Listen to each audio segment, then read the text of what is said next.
Welcome to the Group Dentistry Now show, the voice of the DSO industry. Join us as we talk with industry leaders about their challenges, successes, and the future of group dentistry. With over 200 episodes and listeners in over 100 countries, we're proud to be ranked the #1 DSO podcast. For the latest DSO news, analysis, and events, and to subscribe to our DSO weekly e-newsletter, visit groupdentistrynow.com. We hope you enjoyed today's show. Welcome, everyone, to the Group Dentistry Now show. I am Bill Newman, and as always, we appreciate you joining us. Always have a lot of great guests on the show. And first off, thanks, everybody. If you're watching us on YouTube, or if you happen to be listening to us on Apple, Spotify, or Google, without you, we wouldn't be able to get great guests.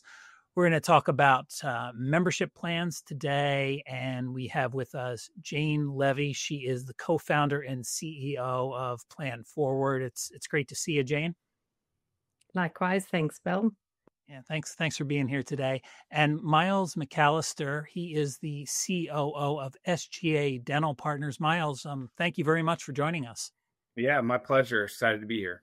Thanks. Yeah, this is going to be a fun conversation, and we'll start things off. Jane, so I met Jane, I think it was probably 2017, 2018 when she joined. She was at Henry Schein at that time, but prior to that, she was worked for Wall Street for a little bit, a VC fund. Let her tell us all about that. And then she was at Jarvis for a while, Jarvis Analytics, which was acquired by Henry Schein One, and then started, it's amazing, Jane, it's already been quite a while. You've been at Plan Forward since October of 2021, CEO role and co-founder there as well. So you've been in the industry a while. A little bit more about your background, and maybe you can introduce everybody to Plan Forward. Great. Thanks, Bill. So you're right. I originally joined Henry Schein in 2017. I had noticed at the time that I think it was Align Technologies had attracted a large amount of investment, and but relative to medical as a category, dental was still attracting very small investment dollars, and thought that was intriguing. So joined Schein thinking that there was a great opportunity in dental. Over the past, 8 years operating in this industry, I've seen a lot of changes. Never seen so much innovation as now.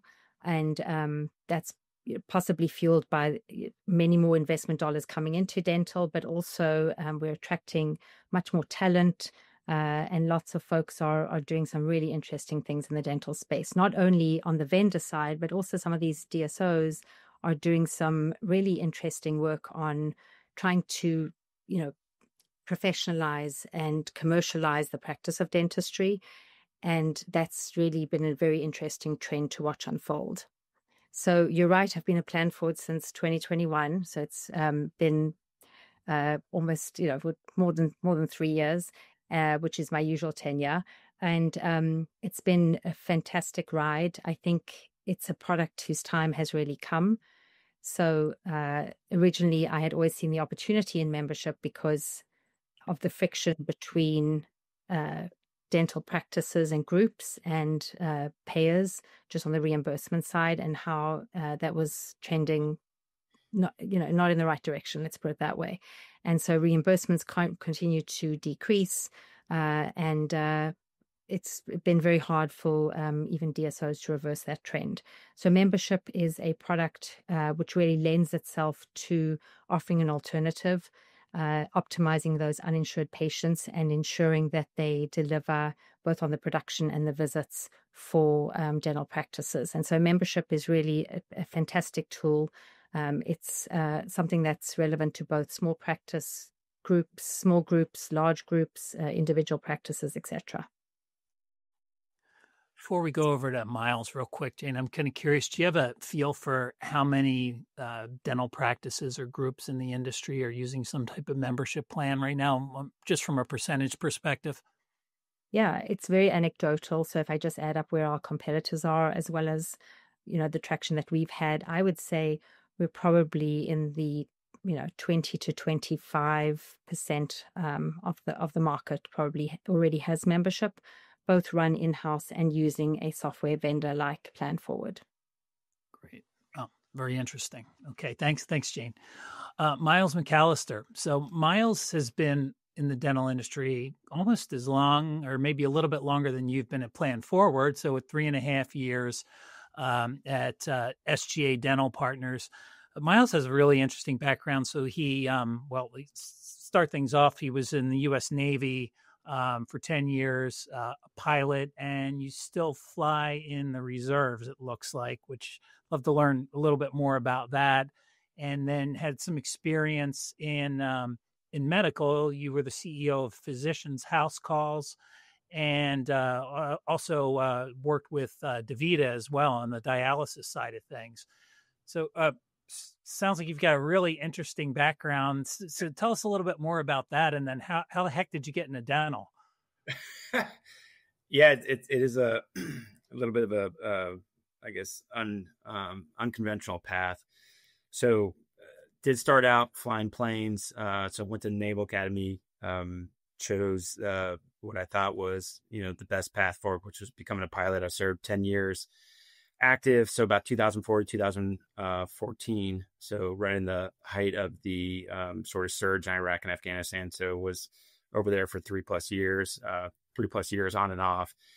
Then came home and was doing flight instructing at home, and then ultimately, decided to pivot and shift away from that. So, side note, I am officially retired from the Navy as of yesterday. So I did 10 years active, 11 years in the reserve. My last day in the Navy was actually June 30th. So July 1st, I'm officially retired from the Navy. So 21 years. So so it's been a good run with that. Transitioned then into dialysis, which is DaVita. Sort of the insight there is my dad was a nephrologist. So I grew up with, I grew up in dialysis clinics. I grew up around a father getting dragged around in the hospitals in the 80s and 90s when no one knew any better about, infection control and everything else. All those were coming out. So, I've always been inspired by my father and sort of the revere that people had for him. He was really taking care of sick people, and that's what drew me to DaVita. Plus, I think DaVita just has a great sort of track record of building leaders and owning and managing a P&L and really being a people-focused business. And that really is what healthcare is in any setting, right? It's really a people management business. Then I transitioned into becoming a CEO of home-based primary care. So Physicians House Calls, which was just luck or timing, just so happened to be that's when COVID hit. Primary cares were shutting down, hospitals were shutting down, home-based primary care was sort of, lack of a better term, it was in high demand. And it just happened to be the right time, right place, did really well there. And then ultimately, I got recruited to come over and work for SGA. One, because our CEO, Jordan Denola, I had worked with at DaVita. Plus, I had gone to school with his two brothers. He's a Naval Academy grad myself. So I kind of knew, I knew the pedigree. I knew who he was. There was a very high level of trust with us and healthy feedback, if you will, back and forth for us. He trusted me, I trusted him, and that creates a great working environment where we're able to really push and pull on one another to get the best out of the business, to get the best out of one another. So that's one aspect that drew me was Jordan and the team at SGA. When I interviewed, I really admired the founders, which was Zach Bentley and Jay Williams and Lake Gardner, and sort of the merging of those three and coming together. And then also just Thurston Group, who's our PE-backed sponsored, are largely ex-military Naval Academy grads. Again, kind of a known quantity. You kind of know what you're getting into.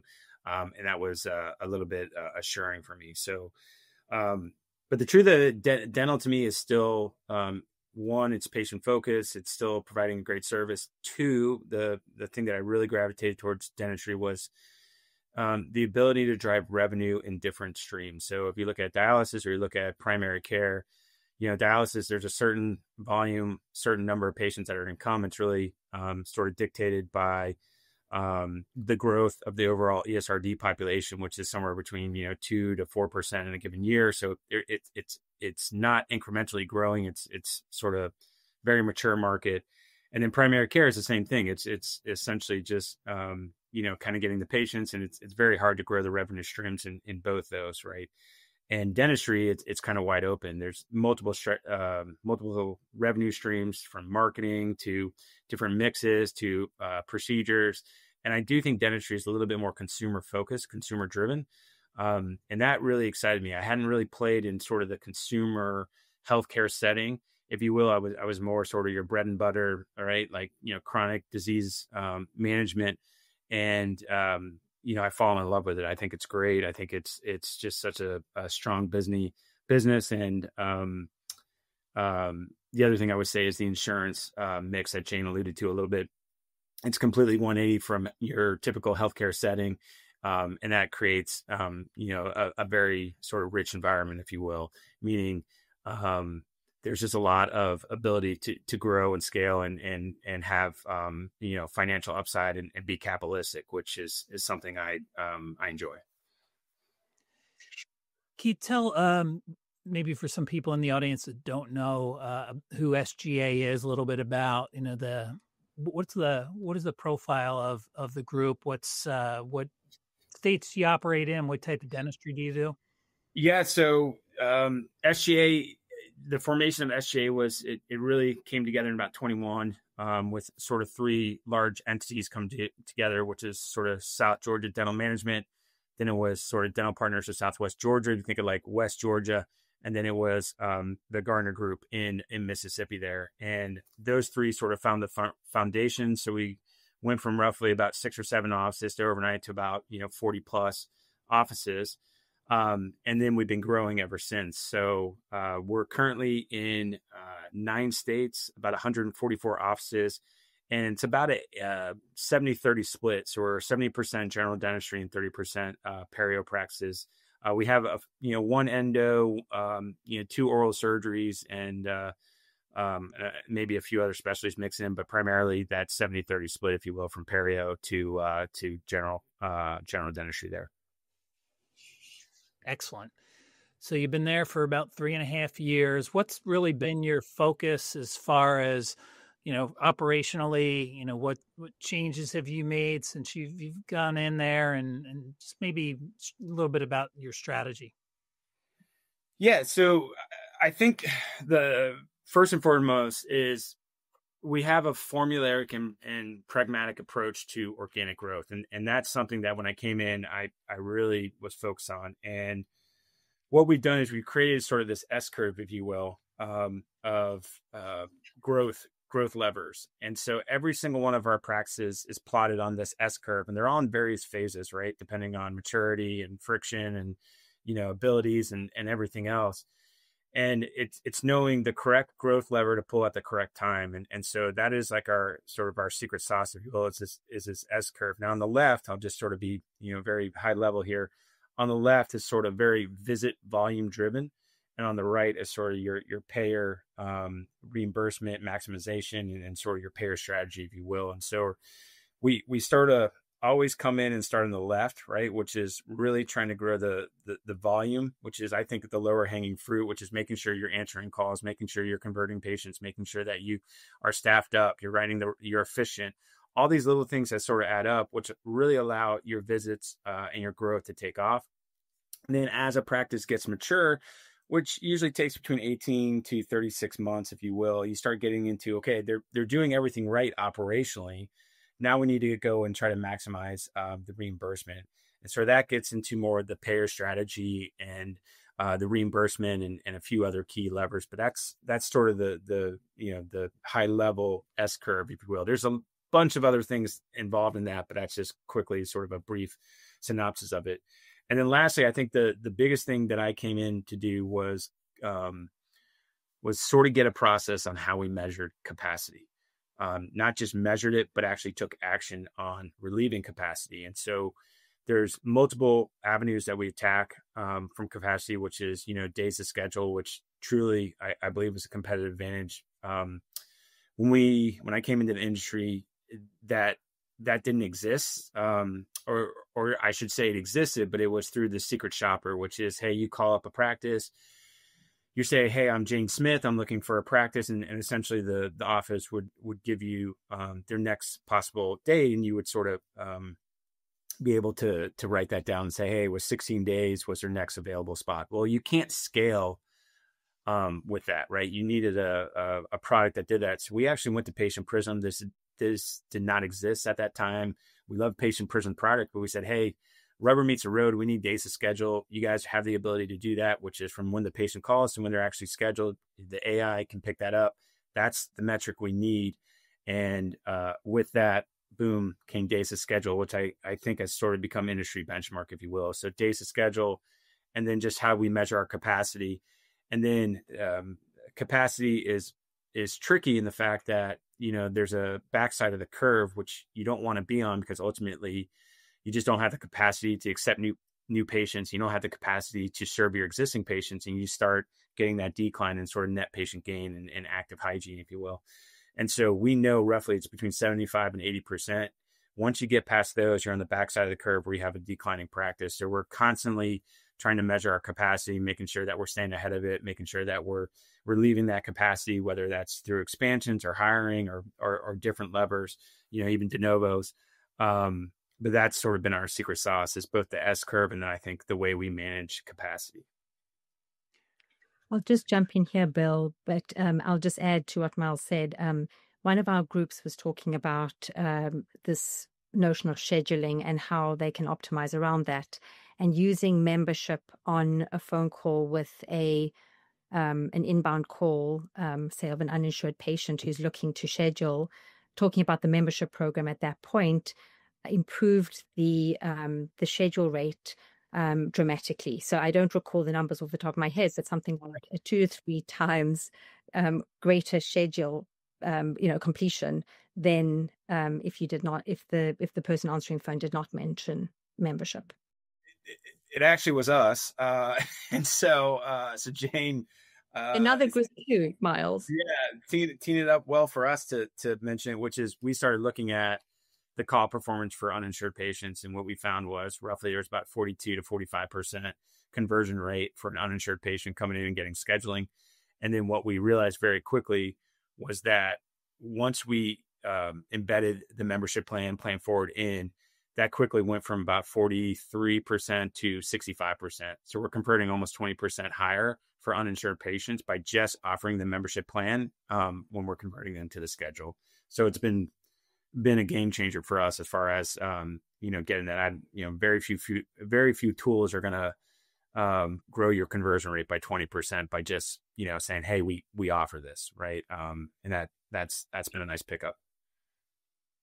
Yeah, really interesting point. And back to, Jane had mentioned only 20 to 25% of the dental practices right now are using a membership plan. So great opportunity really there.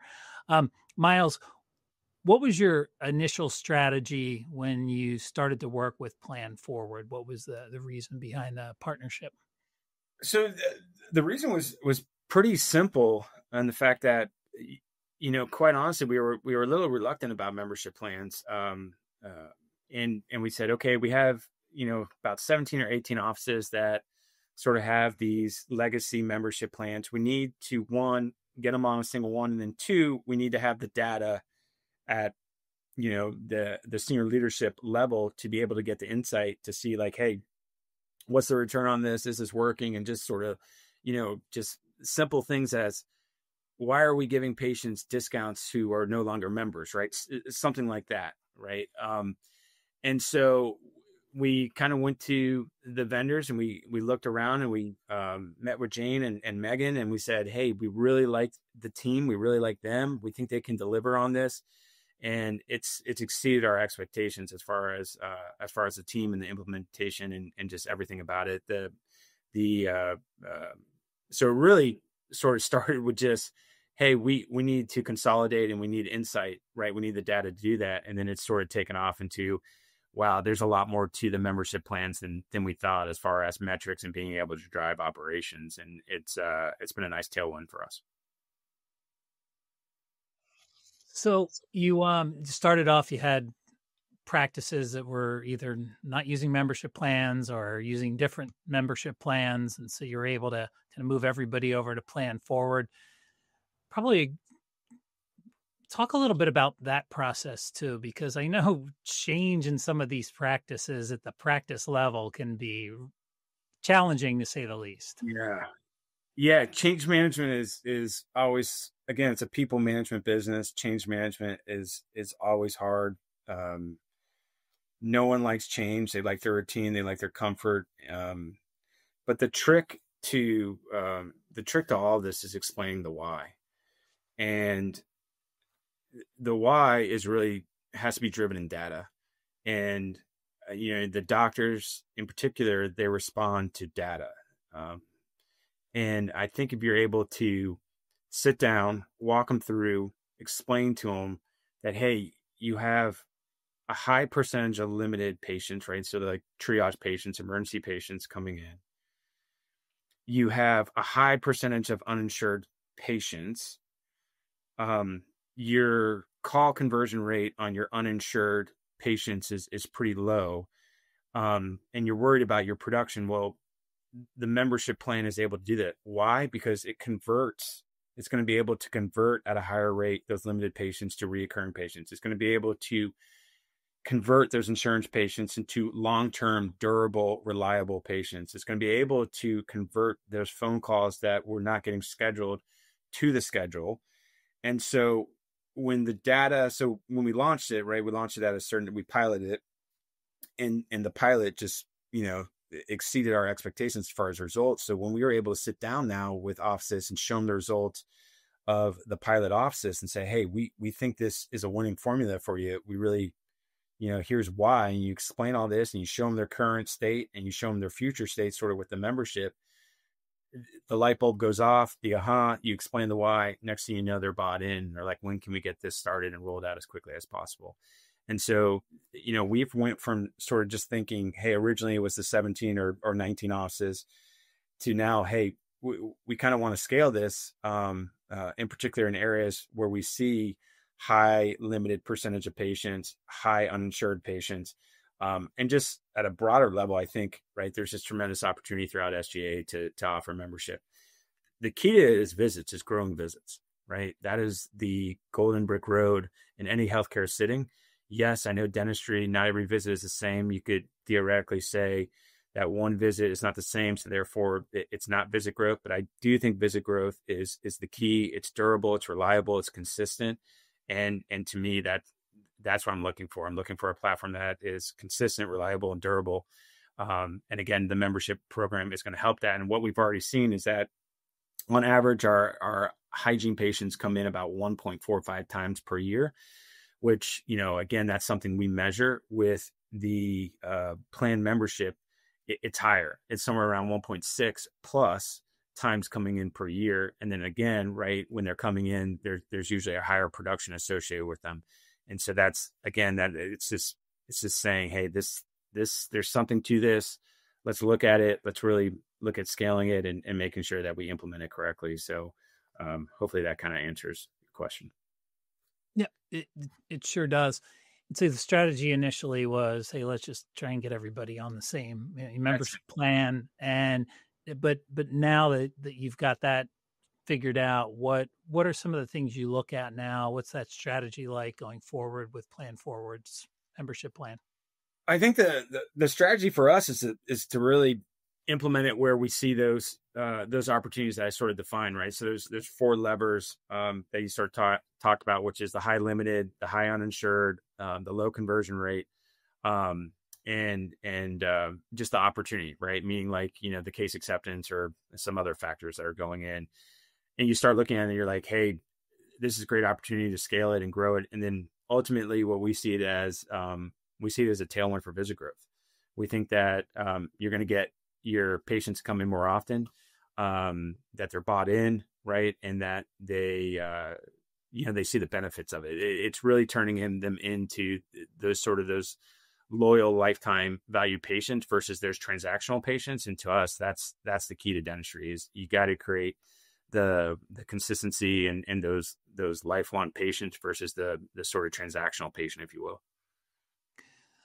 Jane, Myles talked a little bit about some of the metrics and KPIs that they look at SGA. Are there any others that you would say are pretty important when it comes to, the data that you see, through your membership plan platform? Yeah.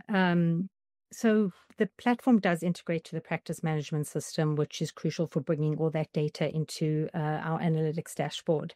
And so what we try to quantify is not only the financial impact of these member patients, but really also kind of a behavioral value, if you will. So how often do they visit? How much treatment do they accept? How often do they cancel? How often do they actually show up for their appointments, etc.? And so, some of this is, our platform syncs daily with the practice management system. And so it provides an almost real-time view into the business impact of the membership program.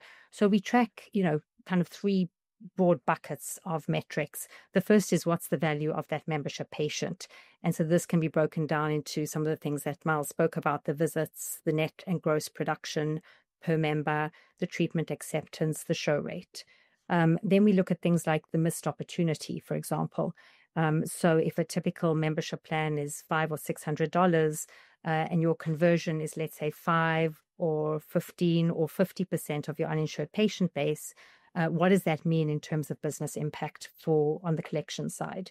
And then finally, on the operational side, what value is your plan actually delivering to that patient? And we track things like hygiene reappointment, membership renewal, or treatment acceptance in order to try and calibrate whether their plan is really adding value to the patient. So, SGA has also been a great partner on this front. They've given us a lot of feedback in terms of how they think about the business, and so we've been able to build that into the analytics dashboard. Bill, I will say this: what Jane is saying is essentially it's an operational tool, right? So rather than being something that is just a product that we're using, this is built into literally our daily habits. Every morning, our senior vice president looks at it, right? I get a report on it. We talk about it. In fact, I just had our directors call today where we were talking about the growth of it in June, and even yesterday, right, where we got 41 patients in one day signed up.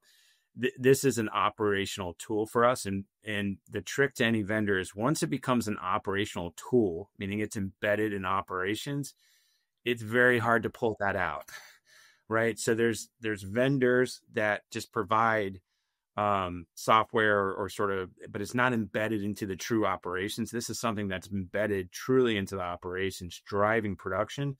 That's a high ROI, and there's very few sort of platforms out there that are driving ROI from a production basis, right? Yes, there's a lot that provide data, but again, this drives production, this drives ROI, but it also provides the data, which I think is a huge differentiator.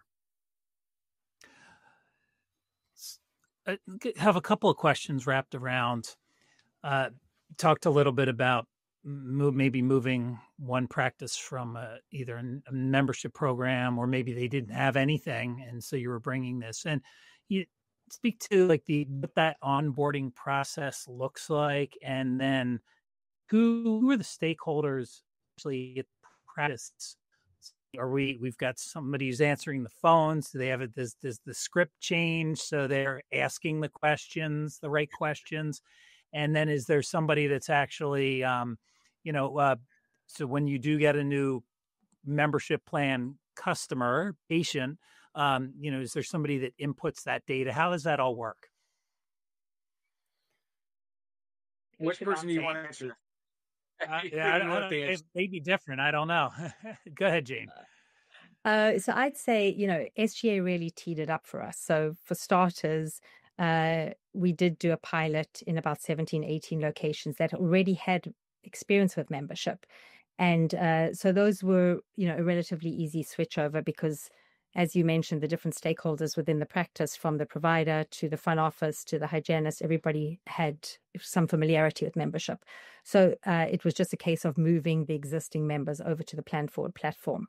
And then going forward, where it's more greenfield, practices that haven't had experience with membership, Plan Forward does take a very custom approach. So we have So we offer everything from a one-on-one meeting with every single practice individually where we can address their specific concerns. And then as we roll out, there are group sessions for training and future education where the practices together can strategize, share best practices, etc. And the plans, SGA has chosen to roll out a couple of plans, but with the same pricing across most of the locations. And so Plan Forward can manage any kind of rollout, whether it's custom by practice or one plan for the entire group. But we do, have one team that's involved in the onboarding, training, education, etc. That team is 100% accountable for the growth of the membership program, for keeping the practices engaged. So we have a 30, 60, and 90-day check-in with each practice. And we also have a quarterly business review with the management team. One of the things that I do want to stress again is that we fold around the existing practices within the group.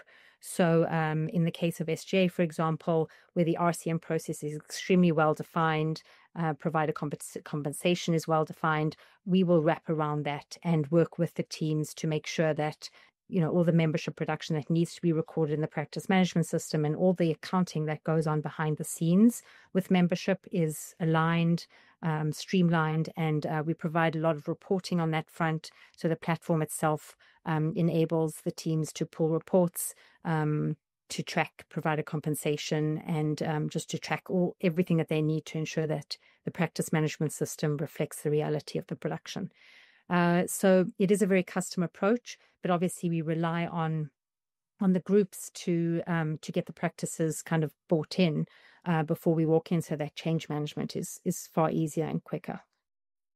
Yeah, that's great. I always try and focus on that because you mentioned it earlier when we first started the podcast, Jane, that a lot of technology in the industry. I mean, it's coming at you. Myles is a COO. I'm sure you look at all these great technological solutions out there and go, "This sounds great," but you could have a great platform and a great solution, but if you don't have a company to back it up and give you that training and support and education that inevitably you're going to need, it's not really going to be helpful. So it's great to hear that you've got something so structured and that you can customize it, because as we know, every DSO seems to operate just a little bit differently, so you just can't have a cookie cutter approach.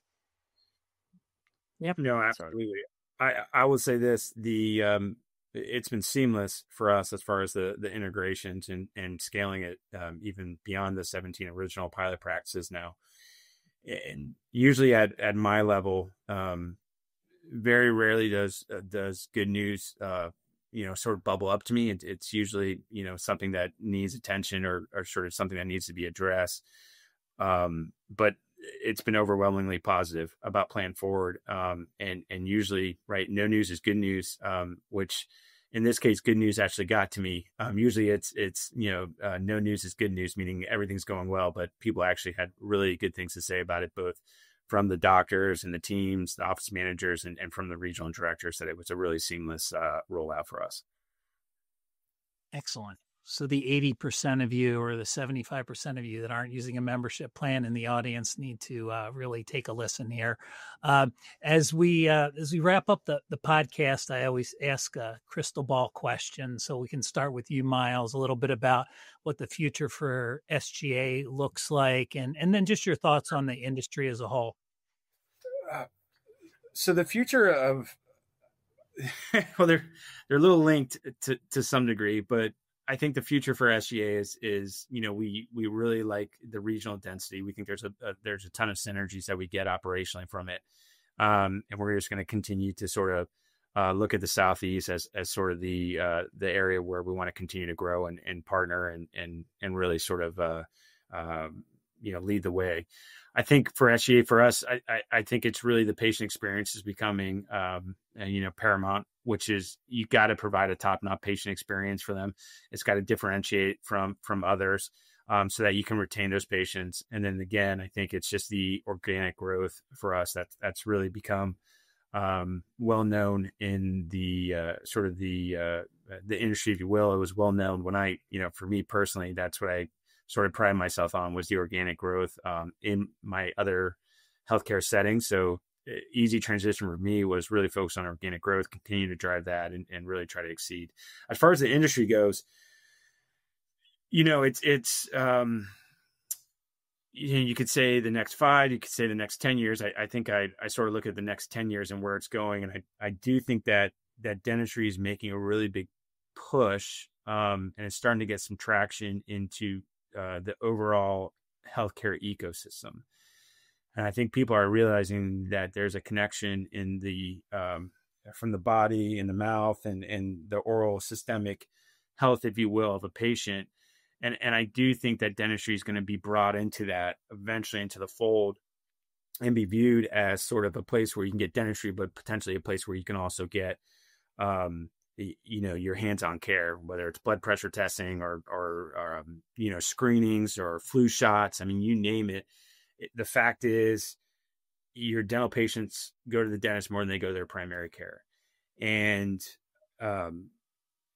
that's access to care. So I think dentistry has found that. In fact, if you start, what is the most common healthcare trait currently? It's brushing your teeth twice a day. That's a well-known fact that people, are kind of dismissive of, or they don't think it's a big deal, but somehow the dental industry has been able to go into every single home, every single patient, and everyone knows that they should brush their teeth twice a day. That's not necessarily, there's nothing like that maybe in healthcare, except maybe like a colonoscopy screening, right, at age 40, right? If you're high risk, 45 traditionally, right? Maybe that's well known, but other than that, there's very few things that the dental isn't. It's just well known. So I do think that the future is going to be brought into the fold more. It's going to be looked at. I think ultimately technology is going to play an aspect of this.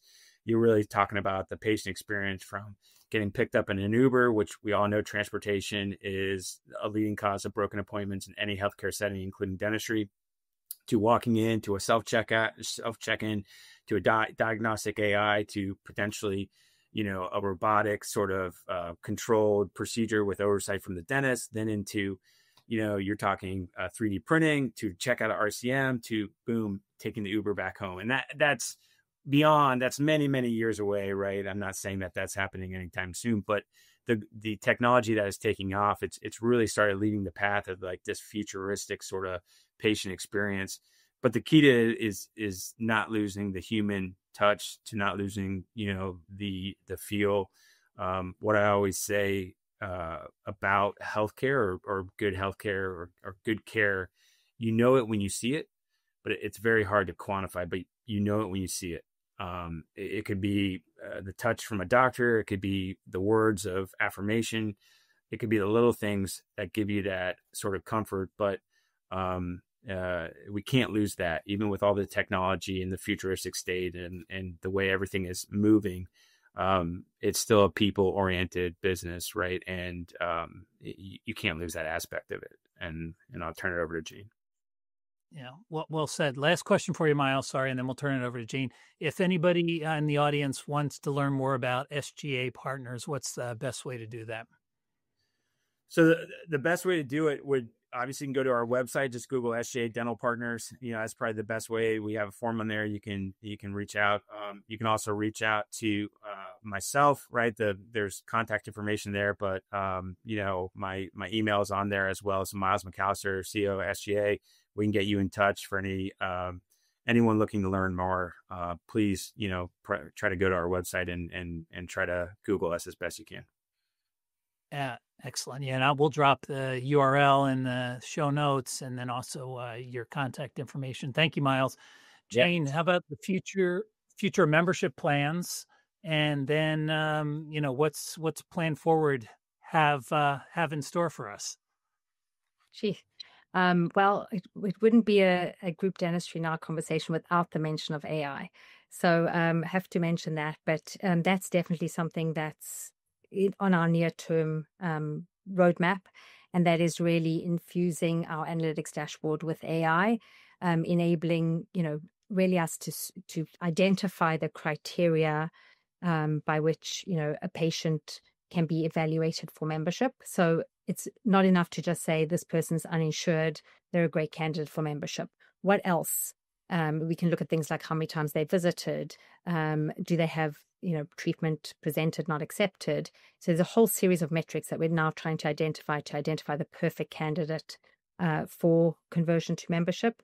And then, we can build that into the tech in terms of alerts in the practice management system for when that patient walks in, as well as, other intelligence to drop out of that analytics, including if you had gaps in your schedule, who should you schedule based on, the revenue potential of that patient. We could also ultimately perhaps have some impact on how practices think about optimizing the supply, so how capacity essentially, because obviously members generally visit at least twice a year. So how do you think about optimizing the number of operatories or the capacity that the practice or the throughput of the practice? So there's lots of different ways to build intelligence through the AI tools that are available currently. And so that's what's on our near-term roadmap. Longer term, obviously, we want membership, we want all the uninsured patients in a practice, usually about 20 to 25% of the average practice, to be members. At least 50% is our near-term goal, and that's what we're on the road to do. Excellent. And Jane, how do people learn more about Plan Forward, or how do they get in touch with you?